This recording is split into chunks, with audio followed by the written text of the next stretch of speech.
రాజ్యాంగాన్ని చదువు, నీ హక్కులు తెలుసుకో, రాజ్యాంగాన్ని చేతపట్టు, రాజకీయం నేర్చుకో, రాజ్యాంగాన్ని కాపాడు, అది నిన్ను కాపాడుతుంది. భారత రాజ్యాంగంలో ఎన్ని ఆర్టికల్స్ ఉన్నాయి? 395. ఆర్టికల్ 1 నుంచి 4 వరకు భూభాగ పరిధి. ఆర్టికల్ 5 నుంచి 11 వరకు పౌరసత్వం.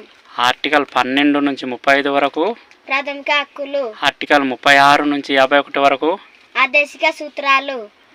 ఆర్టికల్ 51A ప్రాథమిక విధులు. ఆర్టికల్ 52 నుంచి 78 వరకు రాష్ట్రపతి, ఉప ప్రధానమంత్రి, మంత్రి మండలి, అటార్నీ జనరల్. ఆర్టికల్ 79 నుంచి 122 వరకు పార్లమెంటు, దాని విధి విధానములు. ఆర్టికల్ 123 రాష్ట్రపతి అధికారములు. ఆర్టికల్ 124 నుండి 147 వరకు సుప్రీంకోర్టు, దాని అధికారములు. Article 148 controller and auditor general. Article 152 రాష్ట్ర ప్రభుత్వం నిర్వచనం. ఆర్టికల్ 153 నుంచి 166 వరకు గవర్నర్, ముఖ్యమంత్రి, మంత్రి మండలి, అడ్వకేట్ జనరల్. ఆర్టికల్ 167 నుంచి 168 వరకు రాష్ట్ర కార్యనిర్మాణ శాఖ.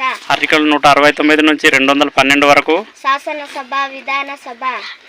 ఆర్టికల్ 213 నుంచి 232 వరకు గవర్నర్, శాసన నిర్మాణ శాఖ వారి విధులు. ఆర్టికల్ 233 నుంచి 237 వరకు దిగువ కోర్టులు.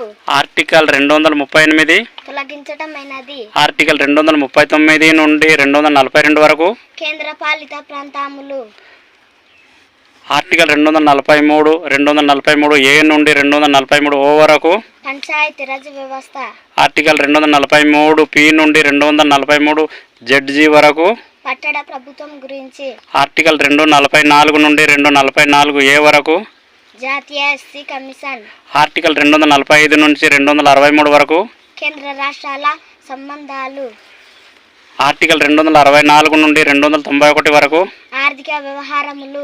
ఆర్టికల్ 292 నుండి 93 వరకు కేంద్ర రాష్ట్రాల అప్పుల గురించి.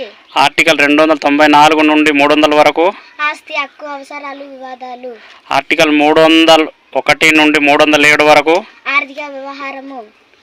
ఆర్టికల్ 308 నుంచి 314 వరకు వ్యాపారము, వాణిజ్యం. ఆర్టికల్ 308 నుండి 314 వరకు అఖిల భారత సర్వీసు. ఆర్టికల్ 315 నుండి 323 వరకు యూపీఎస్సీ. ఆర్టికల్ 324 నుండి 342 వరకు షెడ్యూల్ కులముల, తెగల మరియు ఆంగ్లో ఇండియన్లకు ప్రత్యేక సదుపాయం. ఆర్టికల్ 343 నుంచి 351 వరకు అధికార భాష గురించి.